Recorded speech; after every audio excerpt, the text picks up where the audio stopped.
та бүгд яаж хэрхэн тгээс ихсэн апп бичиж бодит асуудлыг шийдэж технологийн салбарт ажилд ордог вэ гэж гайхаж байсан уу? Тэгвэл энэ хүчрийг тань зориулагдсан гэж ойлгож байна. Хэрхэн компьютерийн шинжлэх ухаанд суралцах вэ? Мөн хамгийн бодиттой road map-ыг та бүгдэд энэ бичлэг ойлгуулах болно. Юуны өмнө яагаад компьютерийн шинжлэх ухаанд суралцах хэрэгтэй тухай ярив. Ажлын байрны эрэлт, өндөр цалин, олон салбарт хүрэх боломж, цаг болоод офисын өрөөнд баригдахгүйгээд давуу талуудыг нь дурдвал маш олон байгаа. Үүнээс нэг л жишээг авч ярихад Монгол улсад 2021 оны байдлаар дундад цалин 1.4 сая төгрөг байсан бол IT инженер хүний дундад цалин 2.4 сая гаруй төгрөг байсан байна. Тиймээс компьютероор сурснаар дан ажлын байрны уян хатан байдал биш, санхүүгийн хувьд баталгаатай ажил гэж хэлж болно. Тэгвэл хэрхэн IT инженер болох вэ? Бүгдээрээ харцгаая. Юуны түрүүнд хэдүүлээ том зургаар нь харъя. IT-ийн road map иймэрхүү байдлаар харагддаг байна. Өөрийн сонирхол хийхийг хүссэн төсөлдөө тохиолсон хэрийг сонгоно. Түүн дээрээ хэрэгцээтэй өгөгдлийн бүтцүүд болон алгоритмуудыг сурна. Энэ дундаа онлын мэдлэгээ хязгаарч гээж болохгүй тул big of notation буюу asymptotic notation-уудыг заавал сурах хэрэгтэй. Би хувьяасаа зөвлөхөд өгөгдлийн бүтэц хамгийн чухал ойлголт юм шүү. Дэлхийн томоохон технологийн компаниуд өгөгдлийн бүтэц ба алгоритмыг л ярилцсандаа асуудаг. Тэр хүмүүс тэнэг биш шүү дээ. Тиймээс юу чухал байна? Та бүгд сайн бодож үзээрэй. Үүний дараагаар үйлдлийн систем, компьютерийн архитектор, дата бааз гэх мэтчилэн чухал ойлголтууд орж ирэх ба энэ хүртэл үцчгээд байгаа хүмүүс энэ одоо хизээ веб хийх, апп хийх тухай ярих гээд байна гэж бодож байгаа. Тэгвэл тэр цаг одоо ирж байна. Миний дурдсан бүх чухал ойлголтуудыг буюу өгөгдлийн бүтэц, дата бааз гэх мэт зүйлсийг сураад дараад нь өөрийн мэрэгшгийг хүсэж байгаа чиглэлээ сонгох учиртай.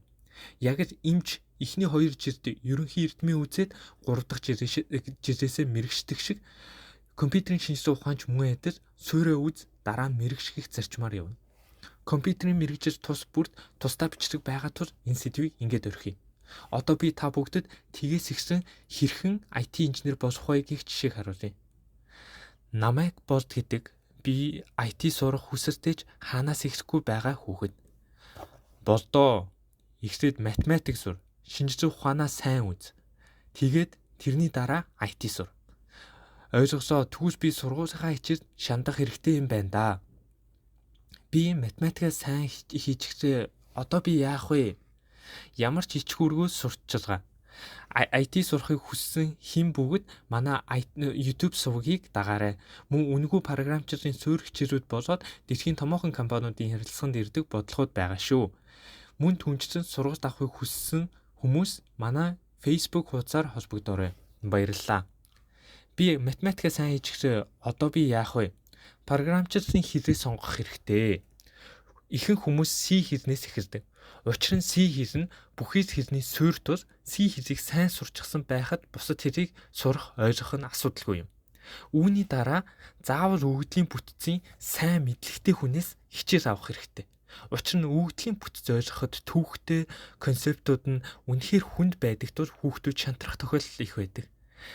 Харин өгөгдлийн бүтцийг ойлгоход бусад зүйлсийг асуудалгүй ойлгоно. Мөн өгөгдлийн бүтцээ ашиглаж сурахын тулд маш олон дадлаг бодлого бодох хэрэгтэй. Монгол хэл дээр Spoj гэдэг сайт байдаг шүү.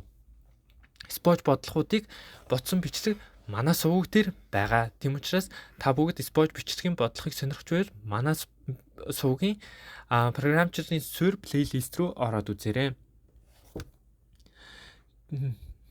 Болдын асуулт. Тэгээд би хизээ өөрийн хүсэж байгаа апп, вебсайтаа хийх юм бэ? Болоогүй. Хүүхдүүд ихэнхдээ яардаг. Үүнийхээ үр дүн ямар нэгэн зүйлийг дундаас нь орхиод өөрийн ирээдүгөө золддог тохиолдлуудыг би их харж байсан. Онол суурь зүйлсийг сурах уйтгартай хэцүүж гэсэн эргээд ирэх шагнал нь илүү байдаг юм шүү. Компьютерийн шинжлэх ухаан бол зөвхөн код бичих биш. Энэ бол сэтгэх, асуудлыг шийдэх, ирээдүг бүтээх ухаан юм. Иймд зүгээр нэг код тэндээс энд хуурч тавьдаг барилгачин биш, асуудал шийдэгч, ирээдүг бүтээгч инженер хүн болж төлөвшөх ёстой. Эргээд ярьж байсан сэдвтээ ороход сайн инженер болохын тулд компьютерыг яаж ажилтгийг мэдэх хэрэгтэй. Гүн рүү нэвтрэн орж компьютерийн дотор юу болж байгааг ойлгох нь чухал хэрэгтэй зүйл юм аа. Бидний нүдэнд зүгээр нэг нэмэх хасах, үржих хуваах үүдэлт мэд харагдаж байгаа ч цаана компьютерийн яаж хэрхэн бодож байгаа гэдгийг ойлгох нь маш чухал бөгөөд маш сонирхолтой асуудал юм. Одоо болдоо чиний хүсэж байгаа хэсэгт оръё. Энэ бүхэл мэдлэгээ баталгаажуулахын тулд хэдүүсээ заавал төсөж хийж туршиж үзэх хэрэгтэй. Мэдлэгээ чадвар болгохын тулд заавал төсөж хийх нь чухал юм. Тогсоом, вебсайт, хэрэгсэл гэх мэтчилэн өөрт сонирхолтой бүхнийг хийж үзэх хэрэгтэй. Ийхүү бол яаж хэрхэн IT инженер болохыг ойлгов. Та бүгдэд багч гисэн энэ бичлэг тус туссан байхаа гэж найдаж байна. Тэгээд IT сурахад гайхамшигтай оюун ухаан байхаалбгүй зөвхөн сонирхол төвчээр тууштай байдал байхад л хангалттай. Хамт байсан та бүгдтэй баярлалаа. Дараа ямар бичлэг хийлгэмээр байна? Комент хэсэгт санал бодлоо үлдээгээрэй. Мөн бичлэг таалагдсан бол лайк болон subscribe дарахаа бүү мартаарай.